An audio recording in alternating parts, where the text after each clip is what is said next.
When we're speaking on these things, it's not anecdotal, it's literally what happens in our daily lives. We watch people get kicked out of their houses because of the gang database. Generations of people in this gang database to criminalize them, to lock them up, to get people killed. For the people who are in it, we're trying to write this on the outside, and our brothers and sisters and our siblings are inside and they can't get out. My name is Jalen Kobayashi. I'm just somebody who's fighting for Black and Indigenous liberation and sovereignty at the same time. My name is Ralph Edwards. I've been doing this work for 11 years plus. It's been so many interactions with the police, I can't even remember. Mi nombre es Wilmer Catalán. Me pusieron en la base de datos y fui a perder un año de mi vida en la cárcel solo por ponerme erróneamente. What does that lead to? School to prison pipeline, recidivism, intergenerational trauma. Understand, I'm tired of talking to y'all. What's your intent? I'm fighting for humanity and I'm fighting for love. We are fighting to erase the gang database. The gang database is the most pungent piece of counterintelligence programming that the government has on us right now. Black and brown people specifically. All they need to do is pull you over. They just need your name, traffic stop, chilling with your family. Just being in the wrong neighborhood. And in our community, a 13-year-old can get into a fight in the school. This stuff is going into the gang database. It's inaccurate. They use it to criminalize individuals and communities as a whole. En la base de datos, eso es mentira. Como para sacarle dinero más al pueblo. It doesn't solve crime. The database breeds violence. This fuels the penitentiary. When you have guys that's never been in the gang database, that's like a plus to them. They want to definitely log you in. We don't even know all the time who's in the database because you come across people who might be in the gang database who's not in the gang. Pues en realidad no tengo ni idea cómo fui a parar a esa base. No me di cuenta hasta que Migración llegó a arrestarme. No tenía ni idea, no sabía. Those 10 months inside detention were not easy. They were very, very hard. 32-year-old Wilmer Catalan Ramirez spent 10 months in a detention center after he was falsely added to the Chicago Police Department's gang database. If you're in a gang database and you go to court, you should have a higher bond, a harsher sentencing. Because he was Latino and male and young, they labeled him a gang member. No le dieron la visa a mi mamá porque dijeron que era pandillero. U.S. Immigration and Customs Enforcement agents raided his home without a warrant last March. Tiraron al suelo, me quebraron mi hombro.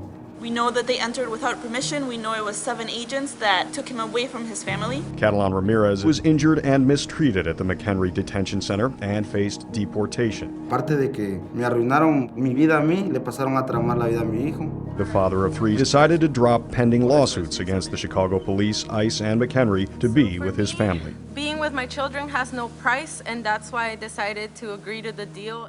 I can hear my mama saying, I can't breathe. Gracias a las comunidades y a las organizaciones que existen, bendito sea Dios, aquí estamos echándole ganas. We are celebrating the 4-year anniversary of Freedom Square. We lived on this lot for 41 days during the summer of 2016. To imagine a world without prisons and without police. So I want to honor the Dream Defenders. I want to honor BYP 100 in this space. We ain't gonna stop till our people are free. We want money for books, money for lunch. We don't have youth who recognize their livelihoods, and that's not fair to us because we weren't given a chance to recognize our livelihood. I was a part of a gang. Eso no es un crimen.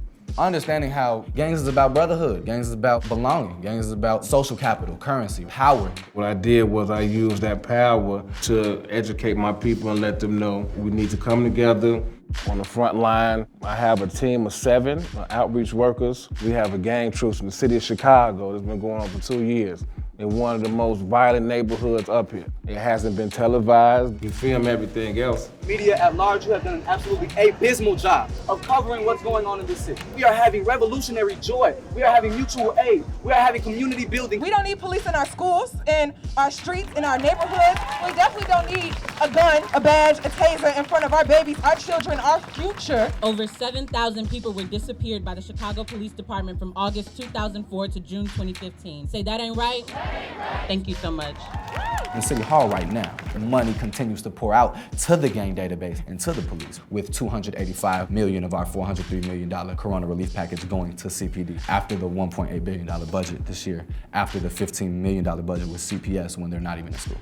through Good Kids Man City. The Peace Book Ordinance basically would take 2% from CPD's budget, $36 million first, right, for the Peace Book, would create mentorship opportunities, would create housing opportunities through Shy Resist. Let's say Asada's daughters, right, who are already doing their respective work, they would get grants from the city. They would get city funding through the ordinance to show what happens when you divest from the police and what happens when you invest in communities. Who do you serve? Who do you protect? Who do you serve? Who do you protect? We're not in this fight trying to figure things out. The ancestors laid the work down. La policía está olvidando que el futuro viene en los niños. These are the ones who I advocate for too. I talk to youth every day who haven't eaten in 3 days. Violence prevention is not just violence interruption. So housing, parks, libraries, mutual aid, that's all violence prevention. Para que no sigan arruinando la vida de otras personas, sería muy bueno que borraran esa base porque no está ayudando en nada. We're trying to erase the gang database. It's critical.